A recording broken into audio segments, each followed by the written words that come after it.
South Korea proposed holding military talks with the DPRK earlier this month to stop all hostile acts near the military demarcation line. The dialogue offers came as follow-up measures to President Moon Jae-in's Korean Peninsula Peace Initiative. Concerns have been raised over possible DPRK moves on July 27th to mark the 64th anniversary of the armistice agreement that halted the Korean War in 1953. China has always opposed any unilateral sanctions outside the framework of the UN Security Council. We particularly oppose countries imposing sanctions on Chinese companies and individuals according to the domestic laws. I have to point out that China has always comprehensively and accurately implemented resolutions by the UN Security Council. If any Chinese companies or individuals are suspected of violating the UN resolutions, we will investigate and punish them in accordance with Chinese law. The United States' move will not help to solve the problem or promote the two countries' mutual trust and cooperation on denuclearization.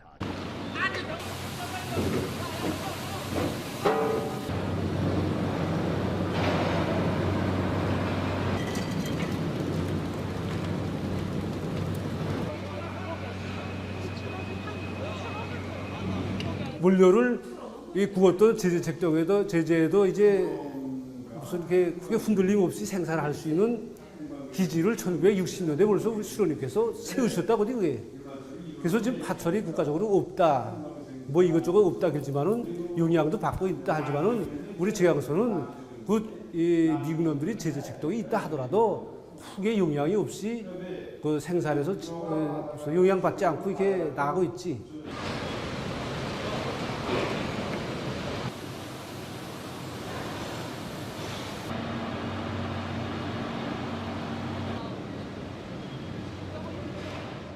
Beijing has some strong words for Washington.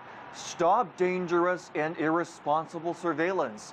China's Foreign Ministry says frequent surveillance is not good for mutual trust. Chinese warplanes intercepted a U.S. Navy surveillance plane over the East China Sea this week. China has been safeguarding the order and safety of flight over international waters in accordance with related international law and regulations. For a long time, U.S. military aircraft have frequently approached coastal area of China, which threatens the maritime safety of China. We urge the U.S. to immediately stop surveillance to prevent this from happening again. The Defense Ministry says China closely monitors any U.S. military activity along its coastline and that China's actions were legal, necessary, and professional. Although confrontation remains, cooperation is still the theme of China-U.S. relations. The governor of the U.S. state of Iowa, Kim Reynolds, is leading a trade mission to China.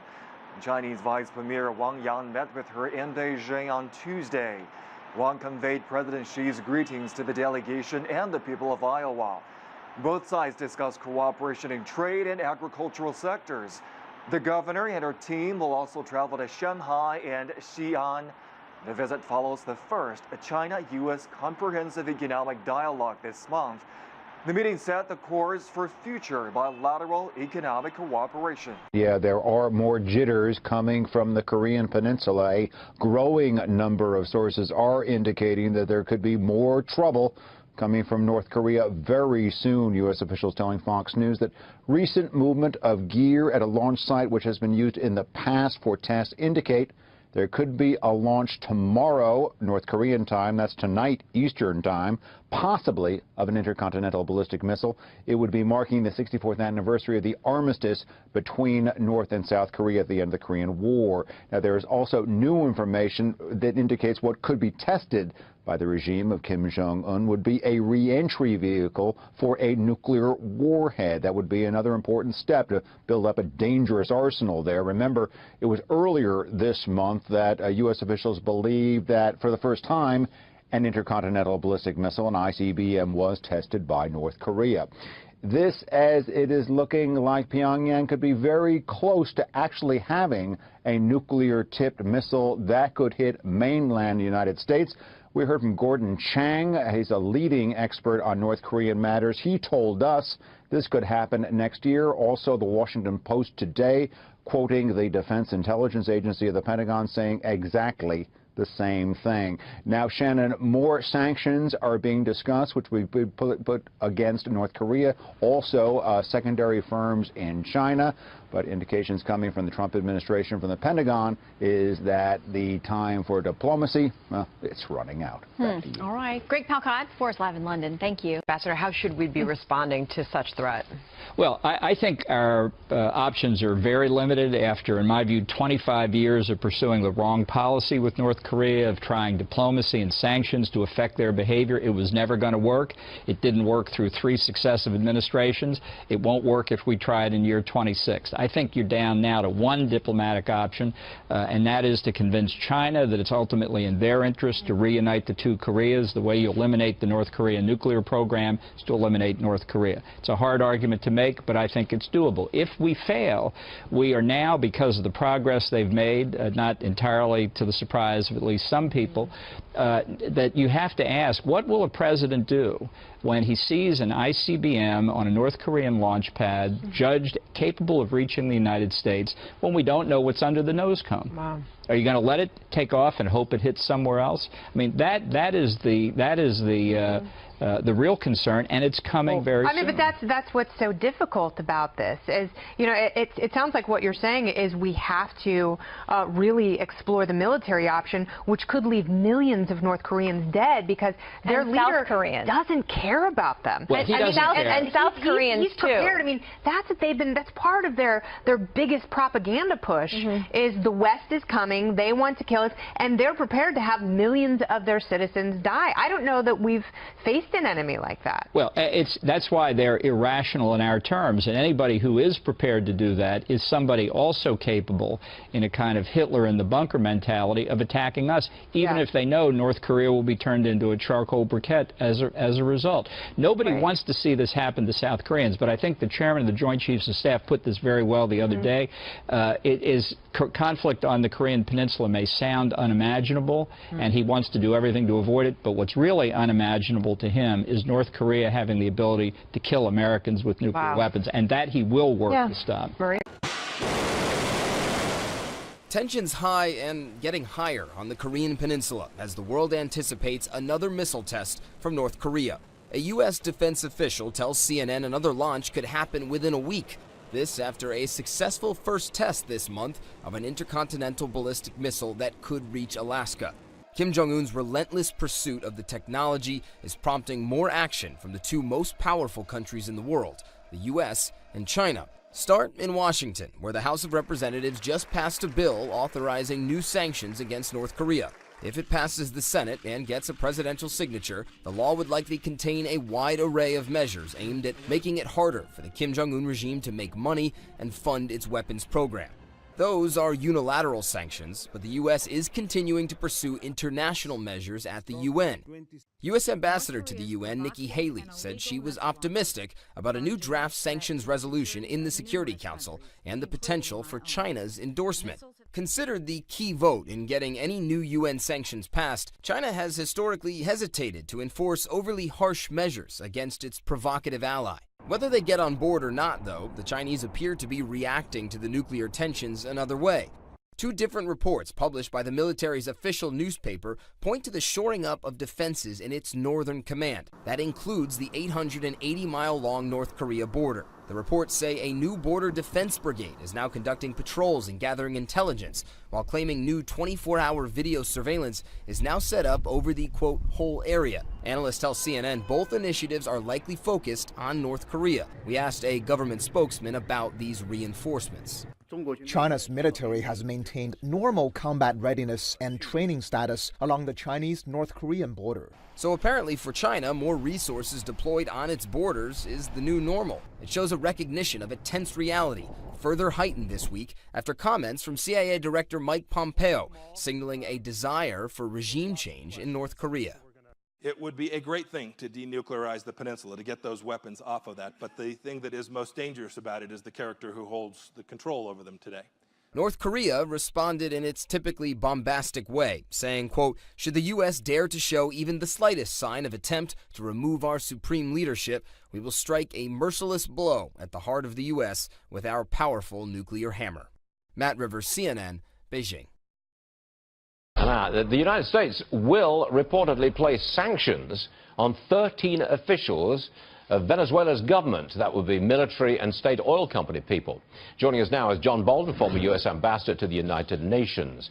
Mr. Ambassador, looks to us like they're about to start fighting in the streets seriously this weekend as the socialists attempt to take absolute power. I don't think that sanctions make a blind bit of difference to that fighting in the streets. What's going to happen? Well, I don't think these sanctions will make any difference. I think this is part of the problem with sanctions that this administration and previous administrations have imposed on a number of different countries. When you only name specific individuals or specific entities, the sanctions like that are very easily evaded. So given the general collapse of government and civil society in Venezuela, I think these will largely be ignored. I think the United States should take a more active role. This Maduro government... What does that mean, Mr. Ambassador? An active role? What does that mean? Well, I think we can be in touch with the Venezuelan opposition, which, despite what you see in the pictures, is still very disorganized. I think there may be things we can do to help them. I think it's... and we can do it overtly if they want. We can do it covertly if they want. But the Maduro regime, the inheritor of the Chavez regime, is carrying Venezuela from a promising third world country status right into poverty for all of its citizens. This is the triumph of ideology over reality, and the sooner we bring the government down, the sooner the people of Venezuela bring it down, the better. If we can help, if they think it'd be useful, we should do it. Yeah, well, yeah, I'm with you, sir. I'm with you.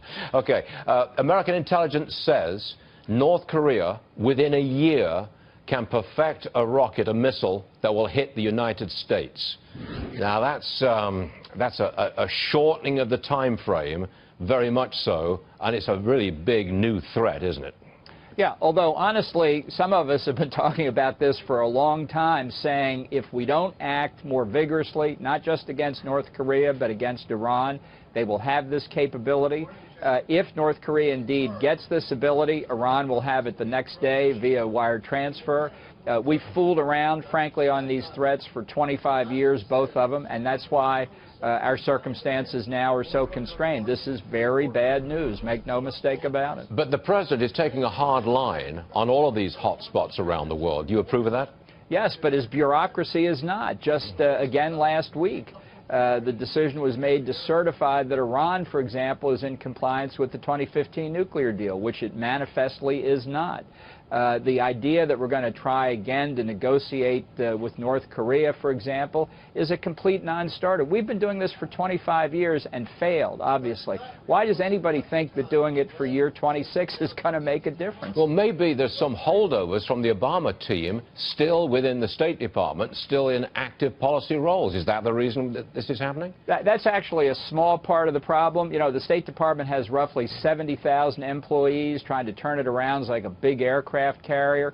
What is the State Department doing today? What it did yesterday. What will it do tomorrow? What it's doing today. Until somebody says, do a 180-degree turn. And that's what needs to happen. Okay. Mr. Ambassador, as always, thanks for joining us. Thank you, Stuart. Yes, sir.